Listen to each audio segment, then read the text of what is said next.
Right, you ask me a question, see if I can. Yeah. So, could you kind of give, if at all, a little summary about some of the major factors about the castle that you Okay, showed us? right, yeah. So, because of Edinburgh Castle is one of the highest points in the whole of Edinburgh, and it sits on an extinct volcano.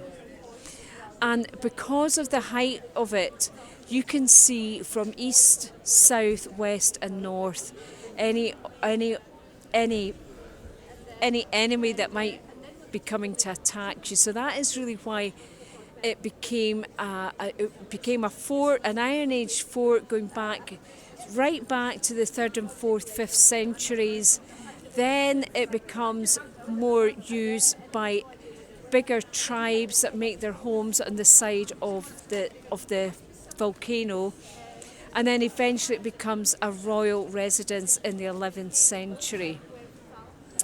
It then is built as a fort, and the royal family, it was James IV in the 16th century that decided to build a palace at the bottom of the hill from the castle, so that the castle was only used when they were under threat, and they come racing up from Holyrood Palace up the Royal Mile to the castle here for safety reasons when they were under attack. And of course, when they weren't under attack, they go back down to their lovely royal palace where it was far more luxuriously decorated.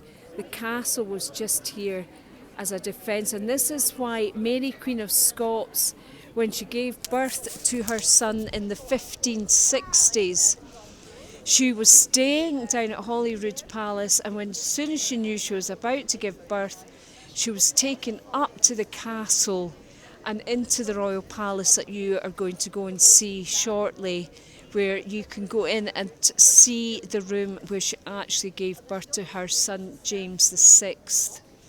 So Mary, Queen of Scots, felt very safe in Edinburgh Castle.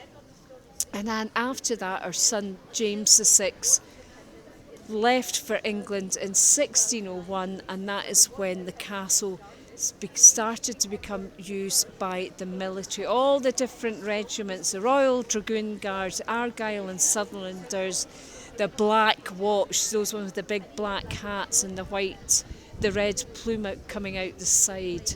So it's now used as a military castle. There's still barracks in the castle, and we have our huge military tattoo that takes place in August over 3 weeks that you saw, the fabulous stand that they're putting up that takes 3 months to build and 3 months to take down.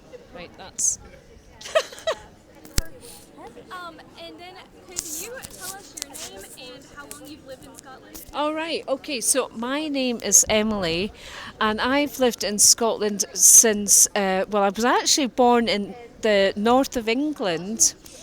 Both my parents were from Scotland, and we came to live in a little village which is situated in a place called Callander, which has got the name of being the gateway to the Highlands, because this is where the big mountainous range starts at this village that I was brought up in.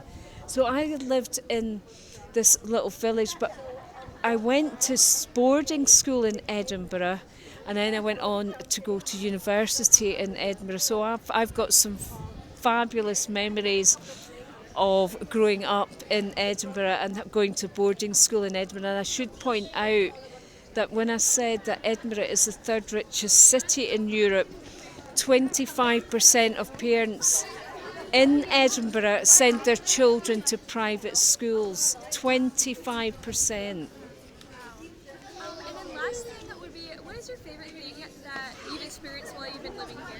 In Scotland or Edinburgh? Let's just say Edinburgh. Right, okay, well, I'll tell you what my favourite thing is actually, and I'm not making this up. It is actually the period in August when we have the Edinburgh Festival, because we love to come in. I live outside Edinburgh now, and I love to come into Edinburgh during the Edinburgh Festival to see all the different performers on the streets. It's just such a all the restaurants are open till 1, 2 o'clock in the morning, and there's just such a great energy of different people from all. It's just so friendly. Everybody just wants. Sorry, I need to. My nose. It's okay. You're fine. It's just a wonderful time to experience all these people coming together from all parts of the world and showing off, what they can do. But it might be somebody acting or somebody putting on a comedy show, but they all do it on the streets outside the castle, down the Royal Mile, right down to Holyrood Palace. So it's just an incredible time, because normally the restaurants' last orders are at 9 o'clock. In August, you're still sitting in a restaurant at 1 o'clock in the morning. It's like being in Paris. Yeah, that's awesome. Yeah, but it's only for 3 weeks. So yeah. Yeah. So there you go. Thank you so much. Is there anything else you would like to say or add? Well, what I think I am going to, I love Scotland because it's a small country, but you don't need to travel far to get some breathtaking scenery. It might be the Highlands of Scotland, but it might be down in the Lowlands. It's not overpopulated. It's only got 5.5 million people. When you compare that to London, which has got over 8 million people, the majority of people live between Edinburgh and Glasgow. Edinburgh's on the east, Glasgow's on the west, and in between that's where most people live, because that's where all the work is. So I love Scotland because of the fact you don't have to go far to either go to a great performance in Edinburgh or Glasgow, concerts, theatres, or an hour's drive and you're out in the Highlands in a nice little pub next to a roaring fire. Nice, Looking out, and you see all the wildlife. We've got the deer, we've got otters, we've got all the wild prey, hawks, golden eagles. I just can't beat it. Yeah, that's great. Thank you so much. That's all right. There you go. That was perfect. Thank you so much.